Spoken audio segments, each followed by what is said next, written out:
What's up guys? Today I've got my hands on a new exciting retro handheld. This is the Anbernic RG Cube. Roll the intro.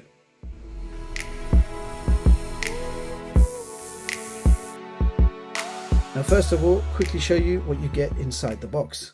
So you get a small user guide, a USB-A to Type-C charging cable. You get a hard tempered glass screen protector with some cleaning wipes to go with it. And of course the console itself.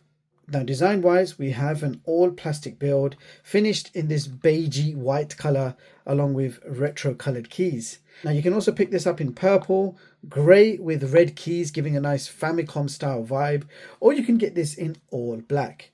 Now the console is pretty compact in size. The dimensions are 15.3 centimeters by 8.6 centimeters and 1.8 centimeters in thickness, and it weighs around 260 grams. Now looking at the controls, you have a rather nice D-pad, Hall effect joysticks with LED lights, you have your XYBA button layout, you have a small function key which helps you switch between the Android home screen and the retro gaming UI. Next to it we have a home/return button, and over here you can see select and start buttons. Now on the side we have small volume rocker and power button, and on the other side we have nothing.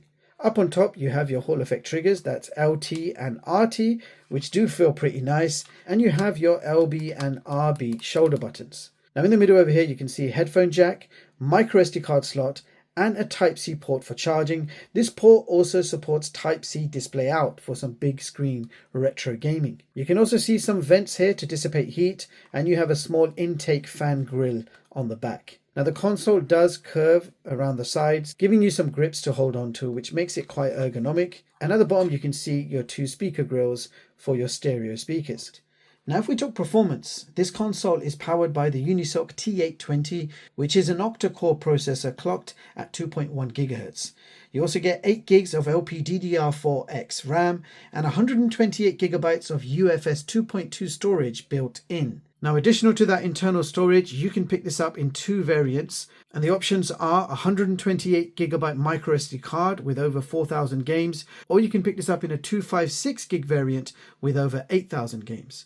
So it can handle retro games from a variety of generations, ranging from old school arcade classics, Neo Geo, SNES, NES, GBA to the ever so popular PS2 and PSP. Display wise, you are looking at a 3.95 inch IPS touchscreen display with a screen resolution of 720p by 720p, so that's a square display, which I suppose is okay for most old school retro systems.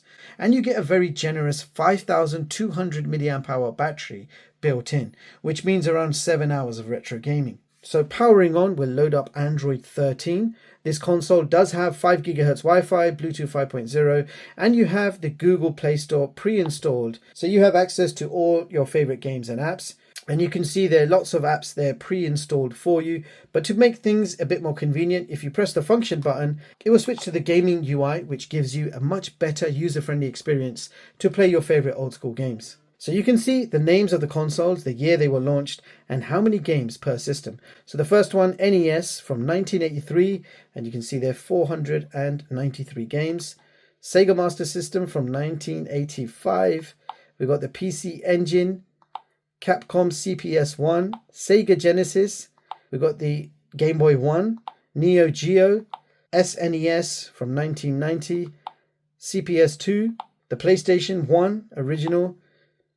I think that's Sega Saturn, N64, used to love that console, CPS3, MAME, GBC, we've got DC, we've got Neo Geo Pocket, Naomi, WonderSwan, the PlayStation 2, absolute legend of a console. We've got FBN, I think that's Final Burn, Vertical Arcade, GBA, Atomic Wave, another classic PSP, NDS, you've got Wii and 3DS, along with and Pico 8 from 2015. Interesting. So if there is a certain system you're interested in playing, just click A, just tap A over the name, and you will see the games that are pre-installed. So if there is a certain system that you're interested in playing, just tap the A button and it will show you all the games that are pre-installed and ready to play. So without further ado, I'm going to give you guys a quick gameplay test, and we're going to test what I believe is going to be the most difficult to emulate.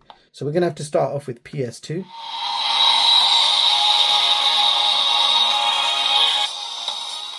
Alright, the sound is surprisingly loud and it doesn't even distort at max. So decent quality speakers. Here we go, Tekken. So Tekken Tag Tournament, we're going to play arcade mode.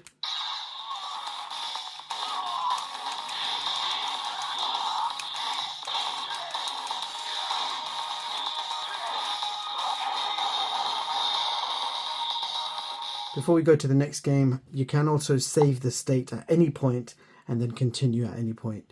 So it's nice to have all of that built in.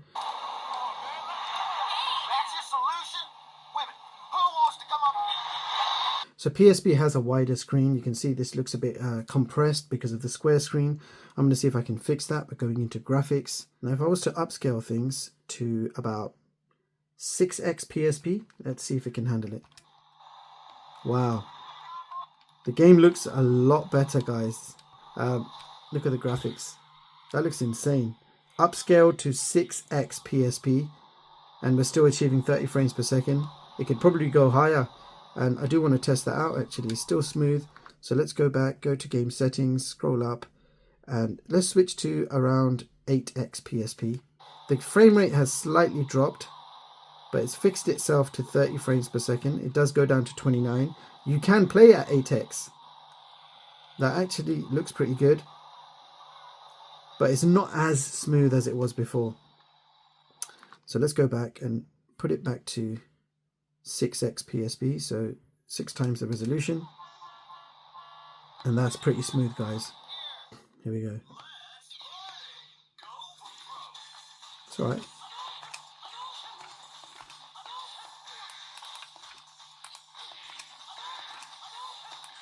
Let's try the joystick. Preferring the D-pad at the moment. Really nice.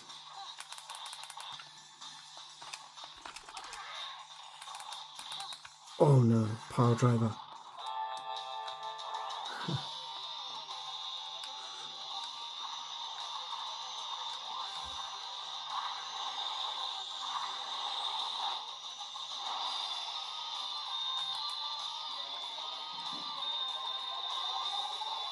I used to love playing F-Zero.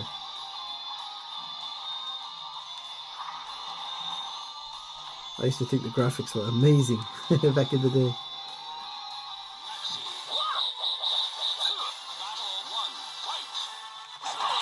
Well, I'll start with a weapon. He's got nunchucks. Perfect.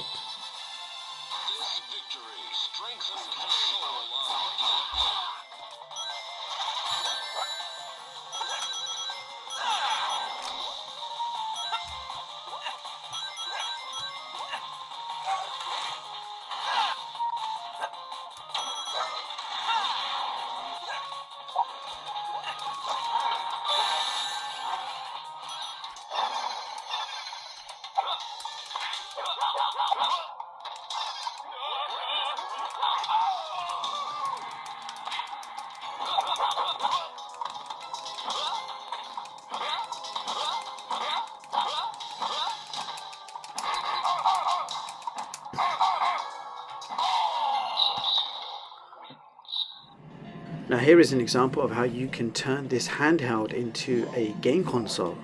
So I have the handheld plugged in via Type-C and I'm using a USB-C adapter so I can use an HDMI cable, and that works as well. So it's outputting to my monitor, but you can see I can't really change that screen aspect ratio. So the screen aspect ratio is going to remain 720 by 720 square.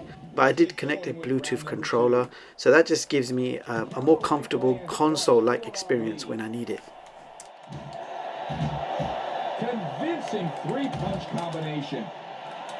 Ali's powerful haymaker connects to his opponent's head.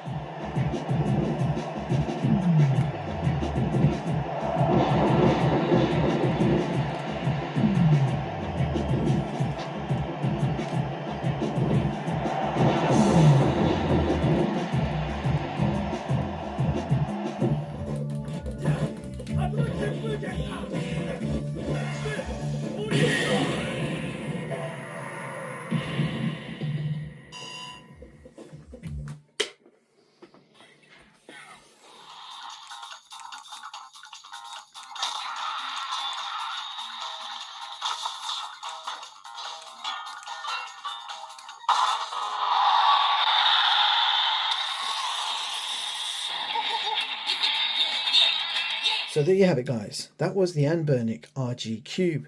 Now the form factor is actually quite nice, compact and easy to travel with. The console will emulate multiple systems and everything I tested ran extremely smooth, and I was even able to play PSP games upscaled to 6 times with super smooth gameplay. Build quality is pretty good, the screen is really nice to look at, and the games play and look pretty nice. The built-in speakers are also very good quality. You also have the option to hook this up to the big screen via USB-C and the ability to connect multiple controllers via Bluetooth and play on the couch, turning this thing into a big screen retro gaming console. Battery life was also pretty solid and I was easily achieving just over 6 hours. Now with all of that being said, if you want to see more of my latest and greatest unbiased tech reviews, hit the like button, sub to the channel and hit the bell icon. Thank you so much for watching and I'll catch you all in the next one. Peace.